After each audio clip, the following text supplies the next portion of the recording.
மறந்தும் கூட நவம்பர் 3ஆம் தேதியை தவற விட்டுவிடாதீர்கள். இதை செய்தால் பிரச்சனைகள் அனைத்தும் தீரும். நவம்பர் 3ஆம் தேதிக்கு அப்படி என்ன சிறப்பு என கேட்கிறீர்களா? இந்த ஆண்டு நவம்பர் 3ஆம் தேதி சிவபெருமானுக்கு மிகவும் உகந்த சோமவார பிரதோஷம். அதிலும் ஐப்பசி மாத சோமவார பிரதோஷம் ஆகும்.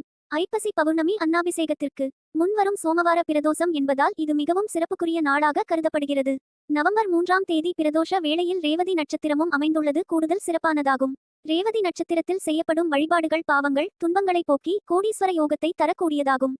சிவபெருமானுக்குரிய பிரதோஷ வழிபாடுகளில் அடுத்தபடியாக மிகவும் சிறப்புமிக்கது சோமவார பிரதோஷம் ஆகும். சோமன் என்பது சந்திரனை குறிப்பதாகும். சிவபெருமானின் தலையில் சூட்டிக்கொள்ளும் பெரும் பாக்கியத்தை பெற்ற சந்திரனுக்குரிய திங்கட்கிழமையில் வருவதால் திங்கட்கிழமையில் வரும் பிரதோஷத்திற்கு சோமவார பிரதோஷம் என்று பெயர். பொதுவாக ஜோதிடத்தில் சந்திர பகவானை மனோகாரகன் என்பார்கள். ஒருவரின் மனக்குழப்பம், சஞ்சலம், மனவேதனை, நிம்மதியின்மை, மன அழுத்தம் ஆகியவற்றிற்கு காரணமாக இருப்பவர் சந்திர பகவான் தான். குடும்பத்திலும் வாழ்க்கையில் நிம்மதி இல்லாமல் எப்போதும் பிரச்சனைகளுடன் வாழ்பவர்கள் அவற்றில் இருந்து விடுபட்டு நிம்மதியான மகிழ்ச்சியான வாழ்க்கையை பெற வேண்டும் என்றால் இந்த நாளில் விரதம் இருந்து வழிபடுவது சிறப்பு. நவம்பர் 3ஆம் தேதி வரும் சோமவார பிரதோஷம் அன்று மாலை அதிகாலை 4:30 முதல் 6 மணி வரையிலான பிரதோஷ வேளையில் சிவபெருமானின் சுவாசமாக கருதப்படும் நந்தி பகவானுக்கு நடைபெறும் அபிஷேகத்திற்கு பொருட்கள் வாங்கி கொடுத்து அருகம்புல் சாற்றி வழிபட வேண்டும்.